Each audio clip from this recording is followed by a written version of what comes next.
सभी बच्चों को गुड आफ्टरनून। जैसे कि बच्चों हमारा ये सामाजिक विज्ञान में इतिहास का पाठ्यक्रम को हम आगे बढ़ा रहे हैं। तो जिसका पहला चैप्टर यूरोप में राष्ट्रवाद हम शुरू कर रहे थे। तो परसों जो नोट्स मैंने आपको भेजे थे उसमें राष्ट्र क्या है, राष्ट्र के बारे में आपको बताया था। और उस राष्ट्र को बनाने के लिए फ्रेडरिक सजू ने, जो फ्रांसीसी कलाकार ने जो है 1848 ईस्वी में जो एक लोकतांत्रिक, एक सामाजिक जनतंत्र की जो उसने एक कल्पना की थी, तो उसके बारे में मैंने आपको बताया था। तो उसमें पहला टॉपिक वही था कि कैसे राष्ट्र बने, राष्ट्र राज्य कैसे बने, और उस राष्ट्र राज्य को बनाने के लिए किस तरह से उसने कल्पना की अपने चित्रों के द्वारा, कैसे उसने जो है उसको परिभाषित किया गया, ये हमने समझने का प्रयास किया। तो उसको आप समझ गए होंगे। तो अब हम आगे बढ़ेंगे। अगला जो टॉपिक है, आज जो टॉपिक जो मैं लेके आया हूँ उसी के आगे उसको हम आगे बढ़ाएंगे। आज हम बताएंगे आपको फ्रांसीसी क्रांति और राष्ट्र का विचार। तो फ्रांसीसी क्रांति और राष्ट्र का विचार, जैसे कि क्लास 9th में आपने फ्रेंच रिवॉल्यूशन पढ़ा होगा, फ्रांसीसी क्रांति के बारे में आप जानते होंगे, पढ़ा भी होगा। तो हम यहीं से स्टार्ट करेंगे कि फ्रांसीसी क्रांति कैसे हुई, थोड़ा उसके बारे में अध्ययन करेंगे। फिर उसके बाद उस फ्रांस ने राष्ट्र के विचार को कैसे आगे ले गई, एक राष्ट्र कैसे बनता है, तो उसको हम आगे बढ़ाएंगे। तो फ्रांसीसी जो क्रांति है, थोड़ा उस पर हम पहले देखते हैं। आपको मालूम होगा सन 1789 ईस्वी में फ्रांस की क्रांति हुई थी, और वहाँ पर फ्रांस की जो व्यवस्था है, वहाँ पर निरंकुश शासन था, और एक ऐसा राज्य था जिसके संपूर्ण भूभाग पर एक निरंकुश राज्य की स्थापना की गई थी, जिसका राजा लुई 16वां था। लुई 16वां का आधिपत्य था, और उसकी रानी जो थी मेरी एंटोनियन, जिसको हम मेरी आंट भी कहते हैं।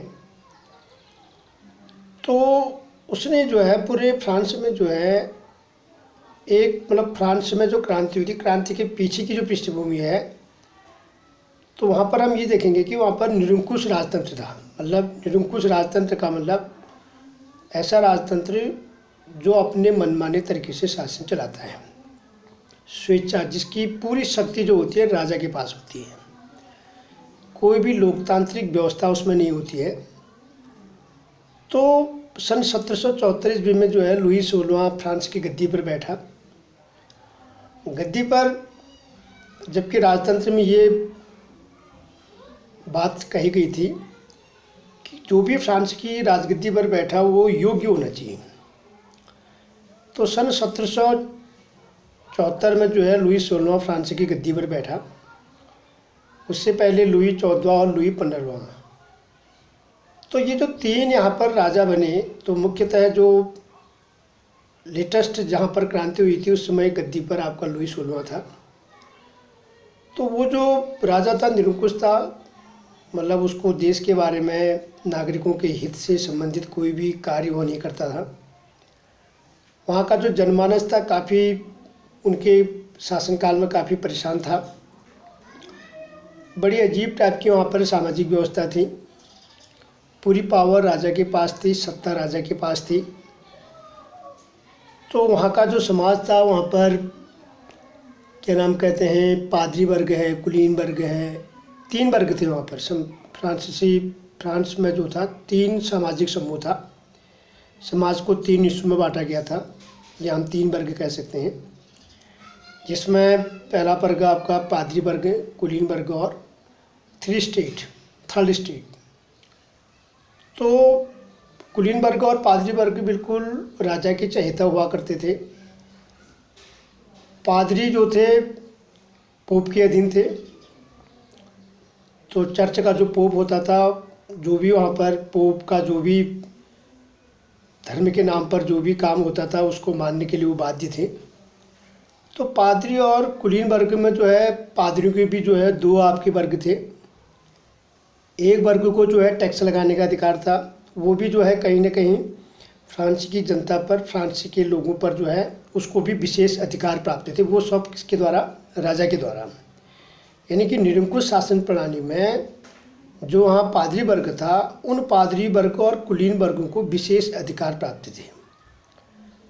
जनता पर वो अपना कायदे कानून नियम लागू कर सकते थे और अपना टैक्स लगा सकते थे। और कुलीन वर्ग जो था वंशानुगत था, मतलब जो भी वहाँ पर फ्रांस की जो भी सरकारी नौकरियाँ थी या जो भी उच्च जो पद थे राजतंत्र में, राजशाही को चलाने के लिए जो प्रशासनिक जो पद थे, उसमें कुलीन वर्गों का ही जो है अधिकार था। और वो भी पीढ़ी दर पीढ़ी, मतलब वंशानुगत जो है वो कुलीन वर्ग से ही जो है फ्रांस में जो है वही ऊंचे ऊंचे पदों पर, मतलब नौकरशाहों पर जो है वो क्या होते थे, अपॉइंटमेंट, उनका अपॉइंट होता था। तो इस तरह से जो है वहाँ की जो समस्या थी, तो बहुत लोग वहाँ पर जो है इस प्रकार का जब वहाँ पर समाज था, तो उससे फ्रांसीसियों के मन में जो है, जो वहाँ के तीसरा जो वर्ग था, जो तीसरा स्टेज था, जिसमें आपका मध्यम वर्ग जिसको हम कह सकते हैं, उसमें आपके छात्र छात्राएं, बुद्धिजीवी, शिक्षक, वकील, जो मध्यम वर्ग है वो वर्ग आपका तृतीय वर्ग में था। तो इस प्रकार से जो है जो तीसरा वर्ग था, जिसमें मजदूर, किसान, व्यापारी, बुद्धिजीवी, पढ़े लिखे लोग, आम जनसमूह जो था वो थर्ड स्टेज में था। क्योंकि पादरी और कुलीन वर्ग तो कुछ ही थे, वो सब राजा के थे, राजा ने ही उनको अपॉइंट किया था और राजा द्वारा ही जो है उसको अधिकार प्राप्त थे।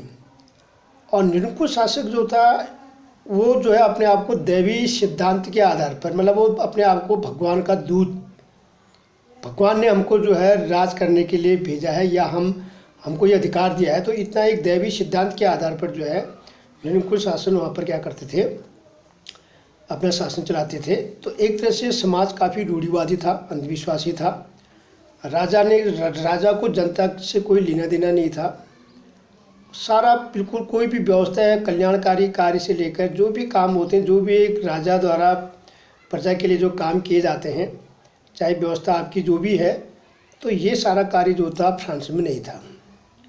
तो इससे क्या होगा कि नागरिकों के मन में जो है राजा के प्रति जो था, उन्होंने कहा ये जो निरंकुश जो व्यवस्था है, जो उस वहाँ का जो तीसरा जो आपका समूह था, जिसमें पढ़े लिखे लोग थे, व्यापारी, किसान, वही बात है जो मैंने आपको बताई, तो उनके मन में जो था धीमे धीमे जो है जो राजतंत्र था, जो निरंकुश राजतंत्र था, उस निरंकुश राजतंत्र के विरोध में जो है धीमे धीमे स्वर उठने लग गए।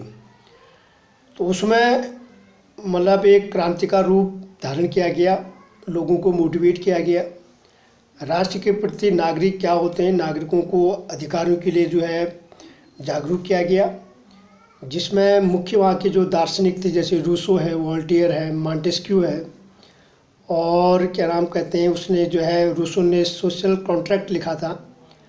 तो ये सब विचारकों ने, चाहे ये जो भी ये विचारक थे, चाहे रूसो है, चाहे मॉन्टेस्क्यू है, चाहे वॉल्टेयर है, चाहे एलेंस रेनन है, तो सब ने जो है फ्रांस की क्रांति को बनाने के लिए, एक उसकी पृष्ठभूमि को तैयार करने के लिए, निरंकुश राजतंत्र को समाप्त करने के लिए एक अच्छी खासी क्या कर ली थी, पृष्ठभूमि तैयार कर ली थी। मतलब राजा के विरोध में जो है अच्छे अच्छे लेख लिखकर अपने विचारों से लोगों को अवगत करा के जो है इस प्रकार का जो है उन्होंने ये काम शुरू किया। क्योंकि जो तीसरा वर्ग था वो परेशान था, उन्हीं के ऊपर टैक्स थे, पादरी कुलीन वर्ग के ऊपर कोई टैक्स नहीं थे, राजा द्वारा उनको सभी अधिकार प्राप्त थे। तो धीमे धीमे क्या हुआ कि ये जो तीसरा वर्ग था ये निरंकुश राजतंत्र से काफ़ी क्या हो गया था, मतलब परेशान था, या निरंकुश राजतंत्र को वो जड़ से उखाड़ फेंकने के लिए क्या हो गया, तैयार हो गई। और वही बात आई, जैसे मैंने पहले टॉपिक में आपको बताया था कि फ्रेडरिक सजू ने एक कल्पना की थी कि मतलब निरंकुश राजतंत्र को जड़ से उखाड़कर पूरी सत्ता अधिकार किनके हाथ में देना, नागरिकों के हाथ में देना। तो ये शुरुआत आपकी किसकी हुई, तो यहाँ पर ये फ्रांस में ये चीज़ें शुरू होने लगी। तो फ्रांसीसी क्रांति से जो राजनीतिक और धीमे जब क्रांति 1789 में हुई और उसके बाद जो है धीमे धीमे क्रांति ने काफ़ी समय तक वहाँ पर मतलब एक खूनी क्रांति भी कह सकते हैं, क्योंकि वहाँ पर काफ़ी लोगों की हत्याएं भी हुई। क्योंकि कोई भी रिवॉल्यूशन होता है, क्रांति होती है, क्रांति का मतलब होता है परिवर्तन। परिवर्तन का मतलब जो वहाँ की वर्तमान व्यवस्था है उस व्यवस्था को हमें क्या करना है, परिवर्तन करना है। तो इसलिए जो है वहाँ पर धीमे धीमे जो है क्रांति जब शुरू हुई तो राजनीतिक सत्ता और संविधान में क्या हुआ, बदलाव आया। मतलब क्रांति जब हुई तो लुई 16वां का अधिकार था, लुई 16वां को भागकर अपनी जान बचानी पड़ी, या उसको बाद में जो है वहाँ बाहर चला गया, उसको जो है मारा गया। क्योंकि इन्होंने ही जो है मतलब लुई 16 और मेरी अंटवान ने जो है फ्रांस की जो आर्थिक व्यवस्था थी उसको भी इन्होंने चौपट कर दिया था, फिजूल खर्ची इन्होंने की थी। तो इस तरह से जो है धीमे धीमे वहाँ पर जो है उन्होंने ये सारी व्यवस्था जो थी इस प्रकार का राजनीतिक और संवैधानिक बदलाव करके जो है ये प्रभुसत्ता राजतंत्र से निकलकर मतलब निरंकुश राजतंत्र से निकलकर फ्रांसीसी नागरिकों के समूह में हस्तांतरित होगी। मतलब जन 1789 में जब ये क्रांति हुई तो जो भी वहाँ की व्यवस्था थी, वो जो भी राजनीतिक और जो व्यवस्था थी, वो सारा संवैधानिक बदलाव जो था वो सारा जो है ये जो है प्रभुसत्ता जो थी वो राजतंत्र से निकलकर किसके हाथ में आई, फ्रांसीसी नागरिकों के समूह में आई। तो क्रांति ने घोषणा की कि अब मतलब बाद में क्रांतिकारियों ने कहा कि राष्ट्र का गठन होगा, हम फ्रांस को एक राष्ट्र बनाएंगे, और ये राष्ट्र कैसे बनेगा इसकी नियति तय कौन करेंगे, नागरिक करेंगे।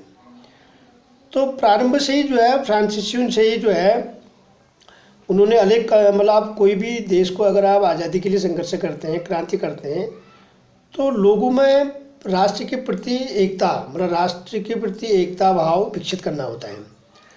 तो उस एकता का भाव विकसित करने के लिए सामूहिक पहचान